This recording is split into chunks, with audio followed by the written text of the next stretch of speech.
వ్యాపిని సర్వజగత్తునందును వ్యాపించియున్నది. వివిధాకార నామరూపాత్మకమైన సమస్త సృష్టి అమ్మ రూపాలే. బ్రహ్మ సత్యం జగన్మిథ్య అంటే జగత్తులో కనిపించే నామరూపాలన్నీ మిథ్య.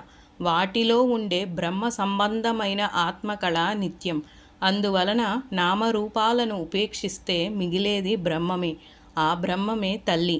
విద్యా విద్యస్వరూపిణి.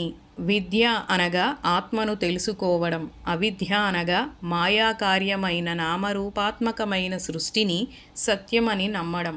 క్షణికమైన విషయ సుఖములను అనుభవించడం కోసమే జీవితం అని అనుకోవడం. పరమేశ్వరి మాయాశక్తి వలనే సంసార బంధము కలుగుతోంది. అందువలన విద్యాస్వరూపిణి తల్లి, అవిద్యాస్వరూపిణి కూడా తల్లి. మహాకామేశనైన కుముదాహ్లాద కౌముది. మహాకామేశ్వరుడు తల్లి భర్త కదా. అందువలన అమ్మ సౌందర్యం ఆయనకు మిక్కిలి సంతోషాన్ని కలిగిస్తుంది. అమ్మను చూచేటప్పుడు ఆయన కన్నులు కలువలైతే అమ్మ సౌందర్యం కౌముది. కుముదము అంటే కలువ. అది వికసించుటకు కారణమైనది కౌముది అంటే వెన్నెల. భక్తహార్దతమోభేద భానుమద్భాను సంతతి. హార్దము అంటే హృదయ సంబంధమైనదని అర్థము. భక్తుల యొక్క హృదయమునందలి తమస్సును అనగా అజ్ఞానమనడి చీకటిని నశింపజేసెడి. భానుమత్ సూర్యుని యొక్క, భాను సంతతి కిరణముల సముదాయము వంటిది తల్లి. శివదూతి శివుడు దూతగా కలిగిన తల్లి.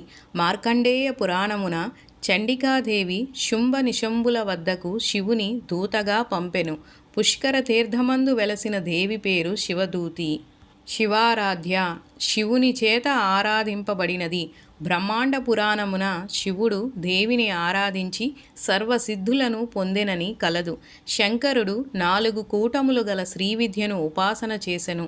అట్టి చతుష్కూట విద్యాస్వరూపురాలు తల్లి. శివమూర్తి శివశక్తులకు భేదము లేదు కనుక శివుడే రూపముగా కలది. శివము అనగా మంగళము కావున మంగళ స్వరూపురాలు.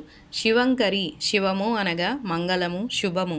తన భక్తులకు శుభములనిచ్చు తల్లి కావున శివంకరి.